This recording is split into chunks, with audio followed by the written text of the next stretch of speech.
欢迎来到新闻频道，明星们很高兴您订阅了该频道。肖战凭什么能6年霸榜？真本事还是偶像光环？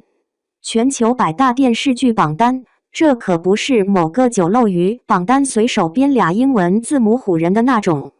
要说2024年全球100大栏目杀出头的中国剧，一个、两个，您还别不信。还真就那么巧，全都被一个叫肖战的小伙子捏手里了。《陈情令》连冲4年，排名最高摸到第9名，《藏海传》一杀青就跳上榜单前排。这一幕，任凭你脑补手快，再怎么编也编不出来一个男主把中国电视剧荣耀全包圆了，外加全球 Idol Royalty 榜单，咱中国人上榜的还是那个人肖战。网友甩开膀子一吼，你就说他顶不顶？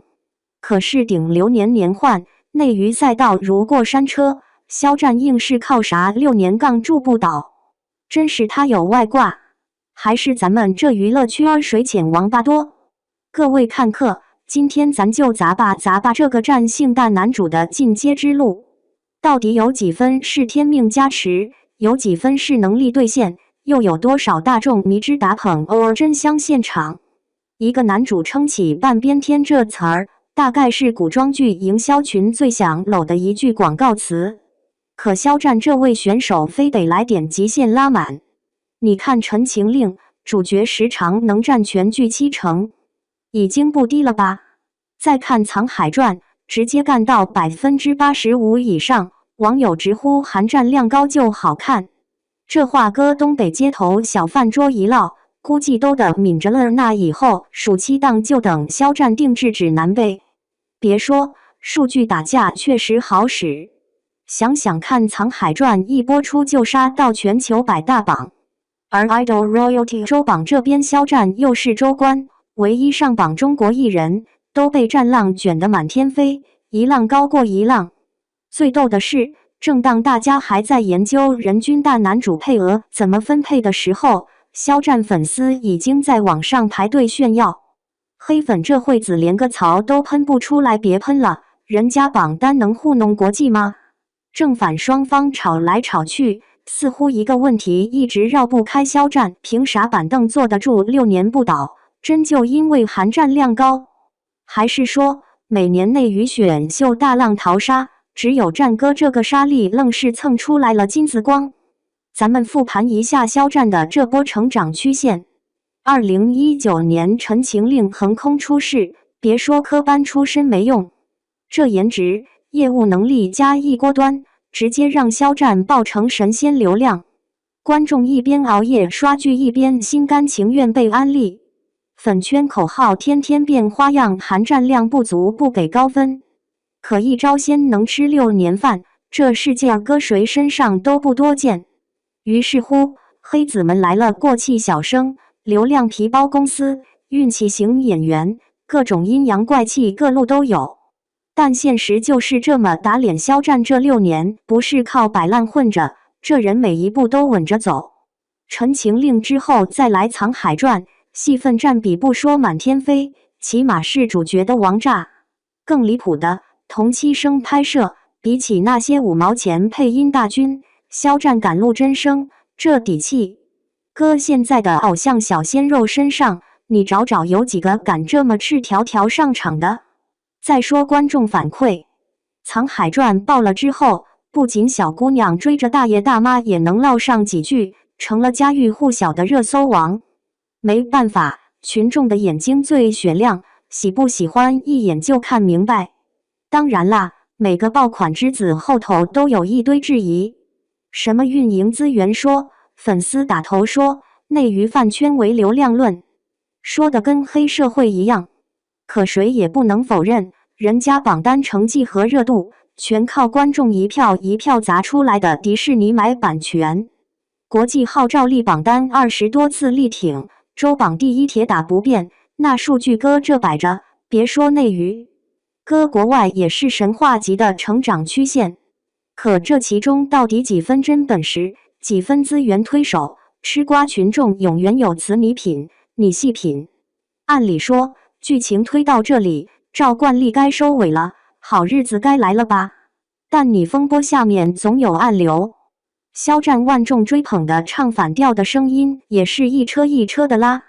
阴谋论网友们不干了榜单那玩意，数据谁不会刷啊？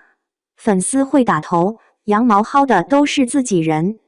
更有甚者陷进各种流量致死论，嘴里说着内娱没有老戏骨只剩花瓶，肖战演技是滤镜把持下的泡沫。咱就想问一句，这些年多少顶流换了一茬又一茬，多少平台捧红了谁又迅速雪藏？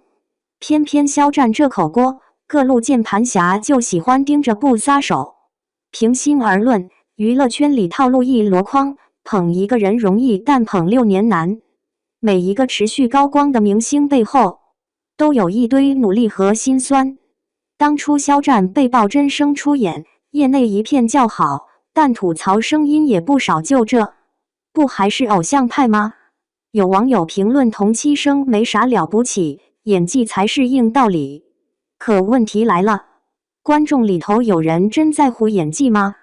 评分打分都被颜值和 CP 粉占据，哪家剧能做到人人叫好？中国电视剧市场就是这么现实，永远都有高低之分，口味千人千面。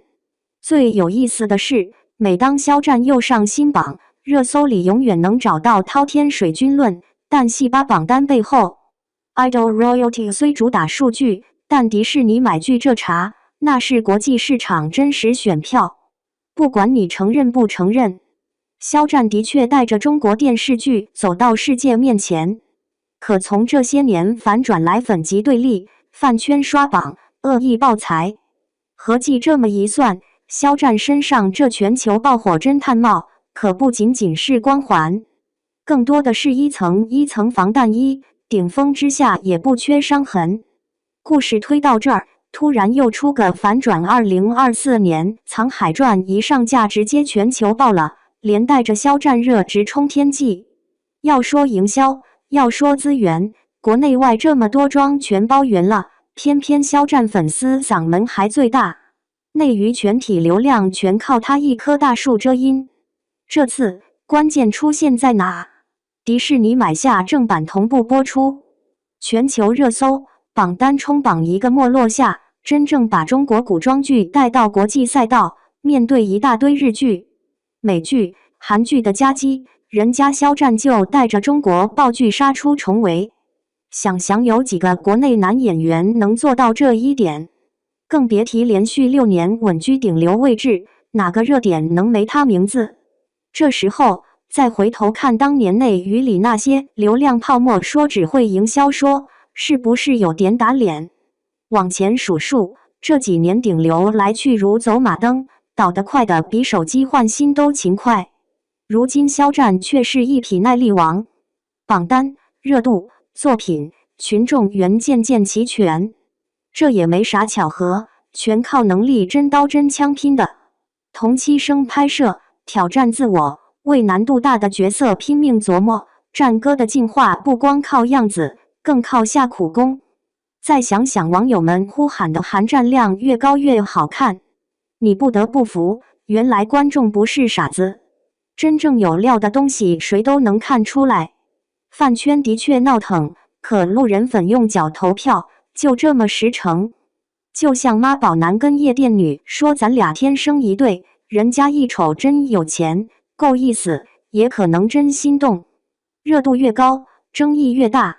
当肖战稳居榜首，挑战者自然蜂拥而至。每逢新剧上线，质疑声、对家大战，全网盘点一齐上。他凭什么是顶流？肖战靠流量撑起一切，有啥了不起？还有观点犀利的喊榜单权威性就那么回事，我更在乎剧本和角色塑造。业内大 V、娱乐博主、路人观众各有各的见解。有人认为肖战能持续不倒，离不开专业能力、敬业态度和粉丝的支撑。也有人捂嘴偷笑，被捧高了，早晚有掉下来的风险。学人家李现、龚俊，多积累点底蕴不好吗？更麻烦的是，饭圈撕胯、粉级互咬、热搜绑定虚高等老话题，一到新剧上线又冒头。韩战亮梗今儿是段子，明天就可能成槽点。再加上国内艺人环保风暴，舆论剧烈变化，任何一点风吹草动都能让肖战这个顶流王者坐立不安。刚出新剧全球热播，吵架的热度都能带火3-5个热搜。有人一边吃瓜一边嘲笑看吧，赛道太窄，长红不易。有人反过头赞叹人品、颜值、业务力全都沾边，还怕被打倒。但归根结底，没人能否定一点肖战的路，正是中国偶像成长史的一个缩影。